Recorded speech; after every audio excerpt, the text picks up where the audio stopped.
Hello everyone, आज हम जो है कॉस्ट अकाउंटिंग का इंट्रोडक्शन में नेक्स्ट टॉपिक करने जा रहे हैं। दो टॉपिक आज हम कवर करेंगे। फर्स्ट टॉपिक आ गया आपका इंस्टॉलेशन ऑफ कॉस्टिंग सिस्टम, कि कॉस्टिंग सिस्टम को जो है कैसे इंस्टॉल किया जा सकता है। तो ऐसा कोई कॉस्टिंग का जो है पहले से निर्मित तरीका नहीं है जो कि हर बिजनेस कंसर्न पे सूट बैठेगा।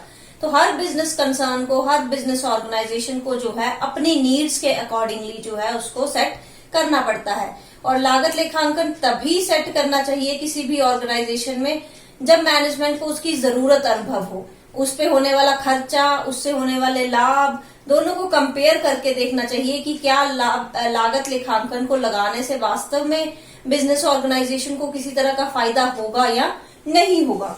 तो लागत लेखांकन जब भी जो है लागू किया जाता है तो संस्था के वर्तमान ढांचा जो है, जो ऑर्गेनाइजेशनल स्ट्रक्चर है, जहां तक हो सके उसमें कम से कम जो है चेंजेस किए जाने चाहिए।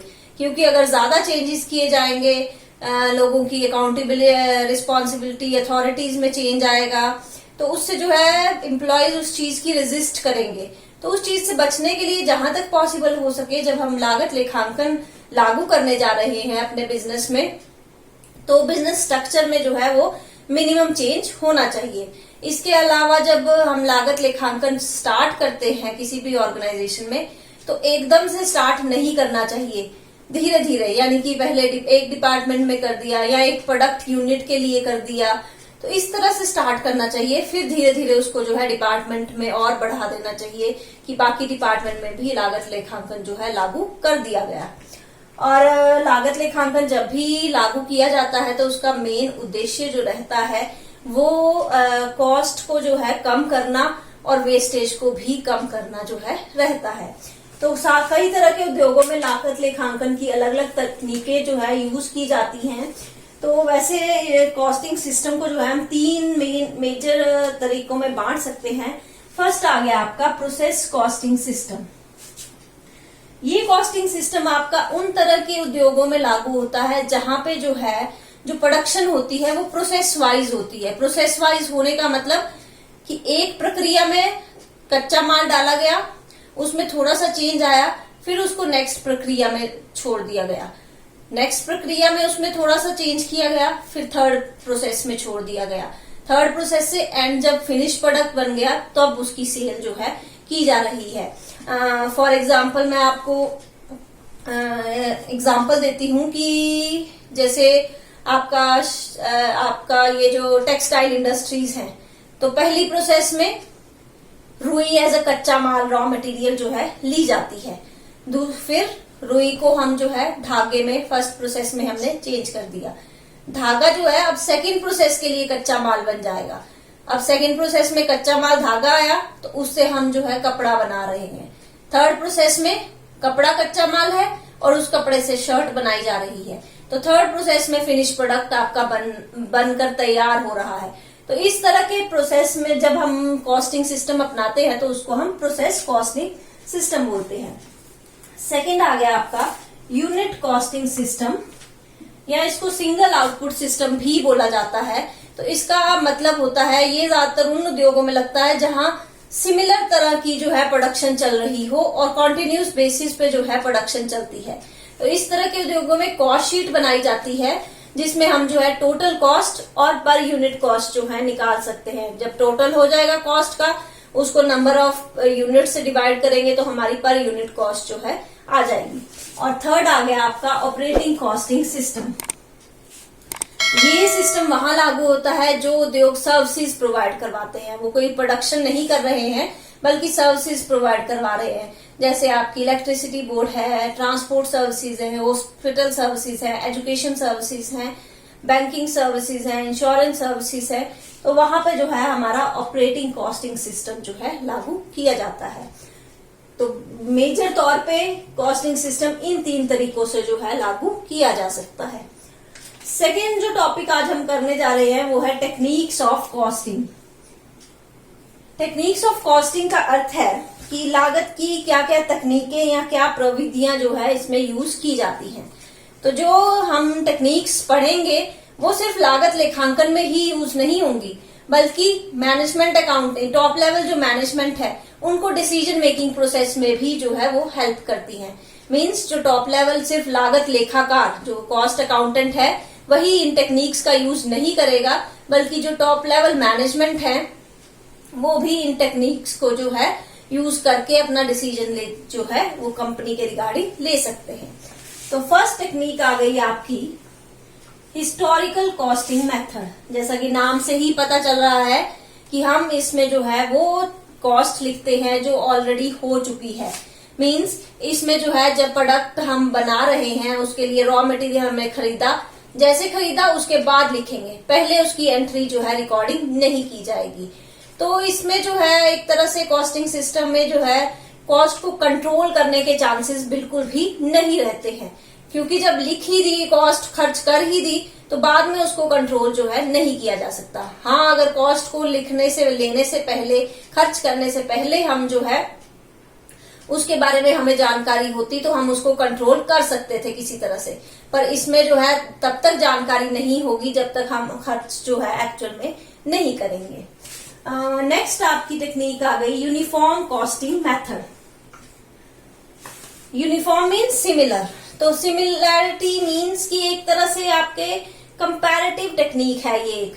जब जो है एक उद्योग की सभी संस्थाएं, उसमें काम करने वाली सभी कंपनीज जो हैं, जैसे टेक्सटाइल है तो उसके अंदर काम करने वाली सभी कंपनीज जो हैं आपस में सलाह करके जो है कॉस्टिंग के सेम ही मेथड, सेम ही प्रिंसिपल्स फॉलो करती हैं, ताकि वो आपस में कंपेयर कर सके अपने कॉस्ट को, या फिर अपनी कॉस्ट को पूरे उद्योग के साथ कंपेयर कर सके, उसमें आसानी रहती है। तो यूनिफॉर्म कॉस्टिंग मेथड, ज्यादातर इसको हम कंपैरेटिव मेथड भी बोल सकते हैं, क्योंकि इसका मेन उद्देश्य ही कंपैरिजन करना होता है अपनी फर्म की लागत का दूसरी फर्म के साथ, या फिर अपनी फर्म की लागत का पूरे उद्योग के साथ जो है हम कंपैरिजन कर सकते हैं।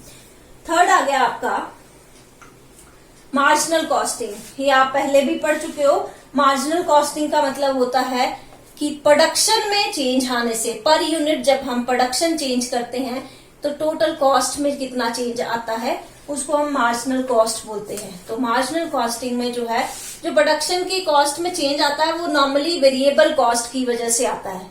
हम कॉस्ट को दो हिस्सों में बांट सकते हैं, वेरिएबल कॉस्ट और फिक्स्ड कॉस्ट। तो मार्जिनल कॉस्टिंग में जो है फिक्स्ड कॉस्ट को ध्यान में नहीं रखा जाता, वेरिएबल कॉस्टिंग को जो है ज्यादा इंपॉर्टेंस दी जाती है और उसी के बेस पे जो है हम डिसीजन लेते हैं। सेल्स में से वेरिएबल कॉस्ट जब माइनस कर दी जाती है तो उसको हम कंट्रीब्यूशन कहते हैं, और अगर कंट्रीब्यूशन पॉजिटिव आ रहा है, जैसे सेल्स में, यहाँ पे मार्जिनल कॉस्टिंग में हम सेल्स में से वेरिएबल कॉस्ट जो है वो जब हम लेस करेंगे तो वो हमारा कंट्रीब्यूशन आएगा।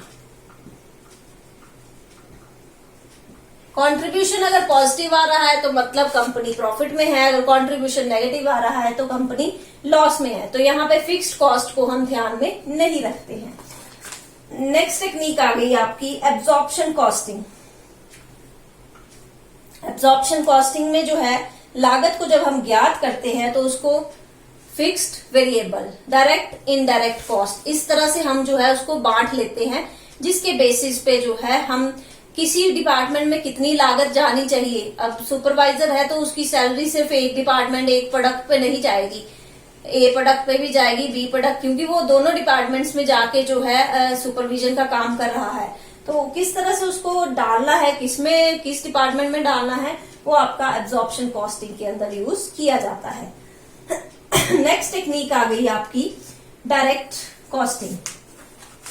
डायरेक्ट कॉस्टिंग में जो है हम सिर्फ डायरेक्ट खर्चों को, चाहे वो फिक्स्ड हो या वेरिएबल हो, आपके किसी भी पर्टिकुलर उत्पाद में सम्मिलित किए जाते हो या नहीं किए जाते हो, उसको जो है उत्पाद से रिलेटेड है या नहीं है, उन बेसिस पे जो है हम डायरेक्ट कॉस्टिंग करते हैं। तो इसमें सिर्फ डायरेक्ट खर्चे, चाहे वो फिक्स्ड हो, वेरिएबल हो, वो लिए जाएंगे, और जो इनडायरेक्ट खर्चे होंगे वो हम जो है प्रॉफिट एंड लॉस अकाउंट में एब्जॉर्ब जो है कर देंगे।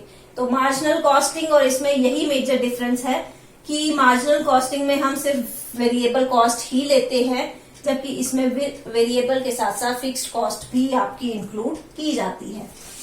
नेक्स्ट आ गया आपका technique incremental costing. Incremental costing का मतलब है कि जब उत्पादन का हमारा प्रोडक्शन का जो स्तर चेंज होता है, लेवल चेंज होता है, तो उससे हमारी टोटल कॉस्ट में जो चेंज आता है उसको जो है हम इंक्रीमेंटल कॉस्टिंग बोलते हैं। पहले 20,000 यूनिट्स बना रहे थे तो 1 लाख का रुपए खर्चा आ रहा था। फिर 25,000 यूनिट बनाने लगे तो हमारा 1,10,000 का खर्चा आया।